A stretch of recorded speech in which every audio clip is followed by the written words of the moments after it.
The Silicon Valley House of Cards is facing one of its strongest wins to date. Elizabeth Holmes was sentenced to 11 years in prison after her supposedly revolutionary medical startup turned out to be fraudulent.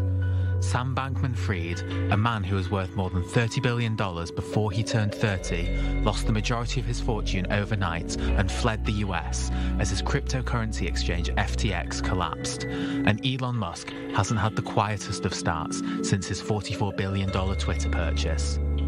On top of this, Amazon and Meta have both been faced with mass employee layoffs. So, does this mean that the mask is slipping for the world's most influential tech giants? Do they really intend to make the world a better place with their inventions, or is this just capitalist greed? Should they be regulated tighter, or would stifling their growth go against the good of the public? Is this the end of Silicon Valley as we know it? So let's get to it. Is it the end to the Silicon Valley as we know it? As always, we begin our discussion with a quick fire round of 30 seconds each to lay out your initial stance, and we'll pick up the conversation right after. So Dr. Coleman, take the lead, please. Well, there's so much money. These business models, the network effect, create a hockey stick phenomenon, and the money is so powerful, nobody is going to change. People are going to forget about it in seconds. Okay, less than 30 seconds, but very much on point. May Brooks-Kempler, your 30 seconds are on. Basically, when the product is free, we are the product, and that's what we see again and again with these tech giants, whether it's Meta with Instagram, Facebook, and WhatsApp, or Twitter, or Google. They all use us and our data for their own benefit. Sometimes they do good in the process. Use and dump. I know this technique from other spheres of living, let's put it that way. Jaguar Advogal, last but definitely not least, your thoughts? Well, nothing is changing, basically. We have this winter and spring of the high-tech. We've had the dot-com era. We've had 2020 and we've had 2021. High-tech is a volatile business, as much as crypto, by the way. And being volatile, meaning it's higher risk. Risk, I refer to as something that either you want to get out of it and utilize it immediately in a near future, then it is risky. So it's just trends changing, and there's ups and downs in this field anyway. I think I see nothing special this time. Yeah, the pendulum shifting regularly, you are suggesting. And please feel free to interact from this point onwards. Let's begin with perhaps a more philosophical question, or rather social question. People looked at the tech giants as if they were godlike. Is the facade fading, May Brooks-Kempler? Could be. I think that the whole story of being too big to fall is something that we found that was not true back at the Enron fiasco over 20 years ago. So we know that there is no such thing as too big to fall. But when we look at those tech giants and we think how much of our data they hold, we think how much of our lives are dependent on them, and we look at things like small businesses, entrepreneurs that are using these platforms to deliver their thoughts, to deliver their message, to connect with their clients, etc. It really changed the way the business world works. It changed the way economies work, and we're completely reliant not just on internet as a whole, but on specific vendors, on specific players. And I think we are seeing a shift here with the understanding that people start to understand that their entire lives dependent on the works of a few people. So I think there is a bit of a change here. And in this respect, Dr. Coleman, indeed, so much is at stake here. Can billionaires ever truly be a force of good, or is it inevitable, so to speak, that greed will triumph at the end? Well, I love technology. I think that technology is great. I think that our standard of living is phenomenal thanks to technology, thanks to the fact that we don't need to use manual force, etc. But the combination of technology that people do not understand, I think crypto is the best example, combined with business models that people do not understand, So you have magic. And when you have magic, people just idolize these kids who graduate from computer science, and they do extremely well business-wise, and people just detach their judgment. So they say, wow, this is something magical. We do not understand anything about it.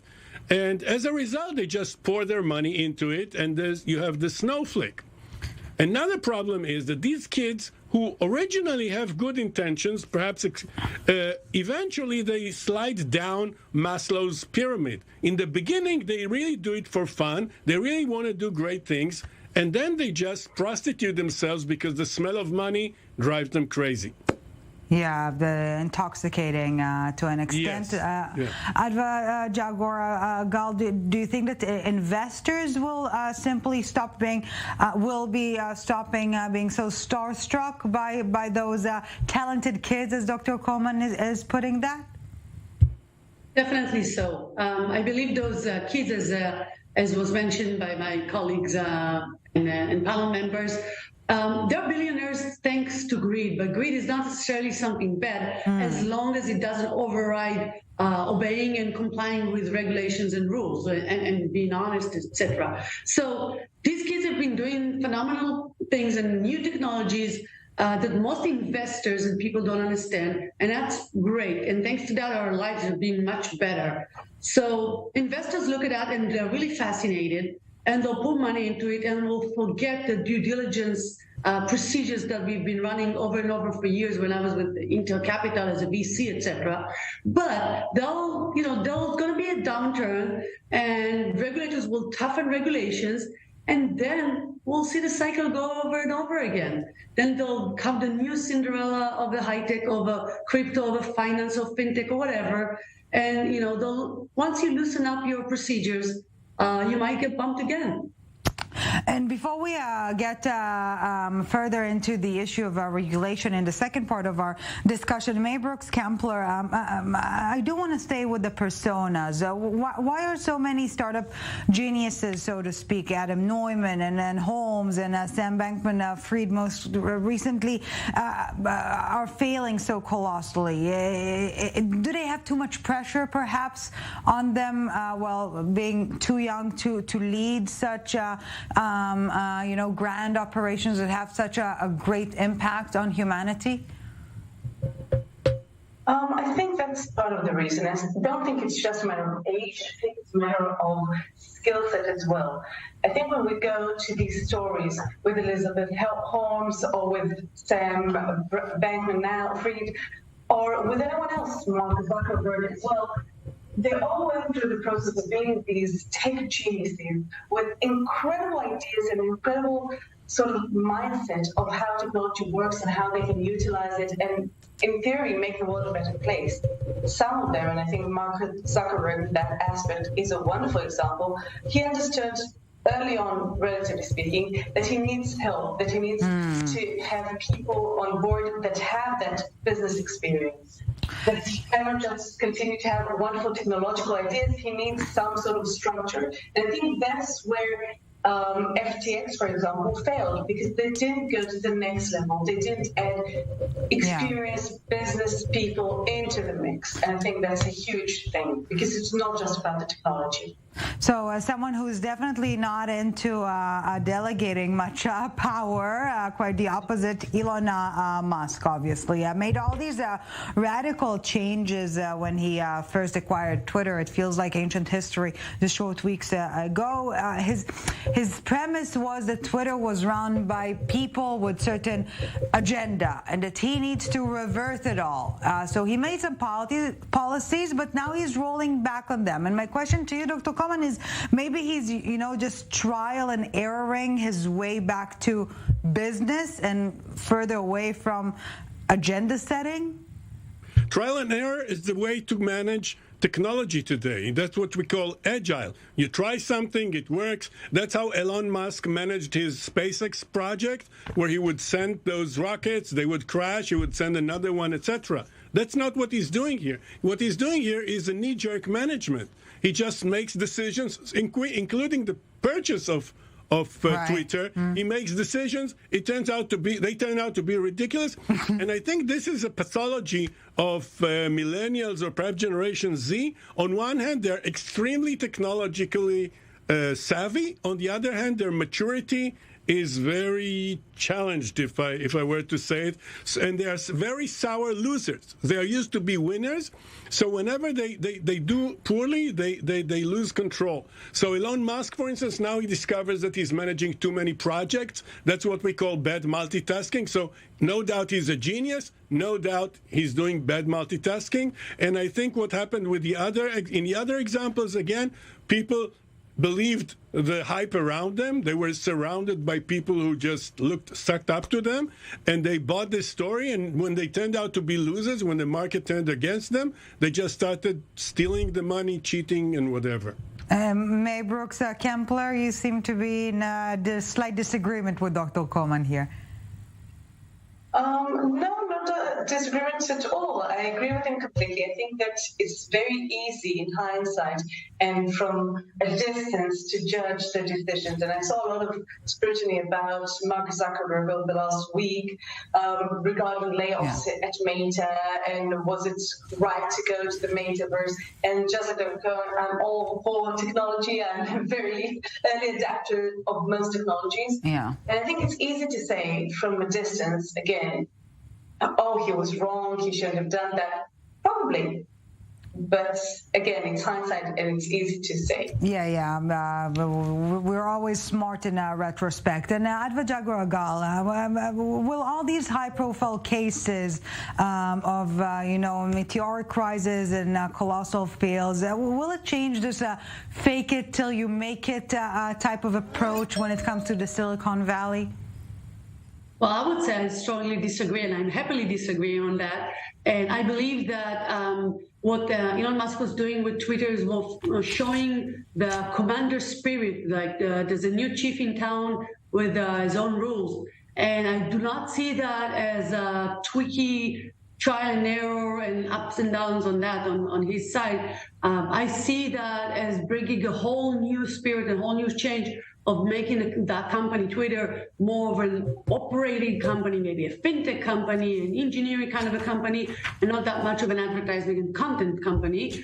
And I believe in that first, regulation locks the hands of entrepreneurs, but it protects a public, naturally, or is supposed to be protecting the public.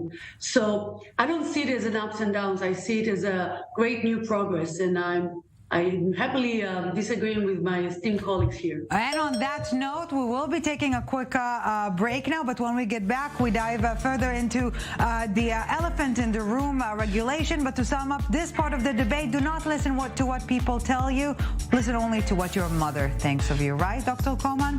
Out for a quick break, and we're back in a bit. Welcome back to the summit. Still with us, Dr. Alex Coleman, May Brooks Kempler, and Jaguar Advagal. Thank you all so very much for staying with us. We're also staying on topic, but before we dive back into the conversation, let's face the big elephant in the chat room, if you will, regulation. Let's take a quick listen to one of the chiefs of the main banks on this issue. How can a decentralized protocol be regulated? The on and off ramps, the gateways between the traditional finance system and the new internet native monetary systems like Bitcoin, that's where the regulation can and should take place. And that's where there has been a void into which so many criminals and scammers have filled. And that is where I do believe U.S. regulators will be creating enabling legislation to create a pathway for the good guys to step in instead. So let's get to it. Cutting their wings or simply taming the lion?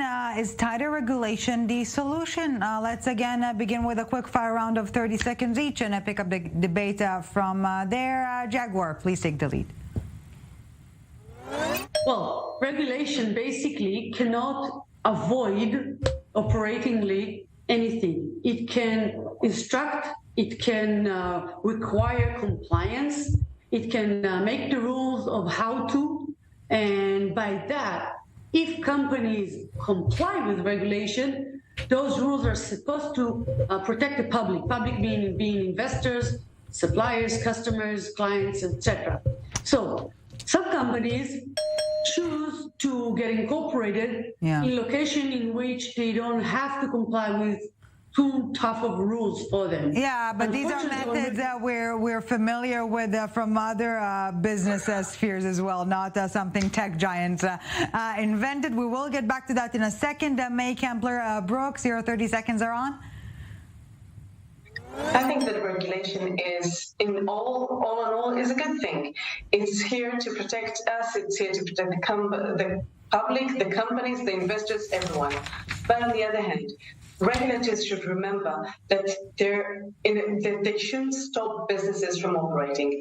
And businesses should remember that if they use regulation, it doesn't mean that they're 100% protected. And the public should remember that as well. We've seen companies that upheld every regulation in the book still got hacked. And as a security expert, I always say that regulation is here to help, it's here to guide, but it's not to solve the bullets. Yeah, it's not the solution for everything. Dr. Coleman, your take? Well, the beauty of crypto was that it's not regulated, so the big players do not mix their hands into the bucket.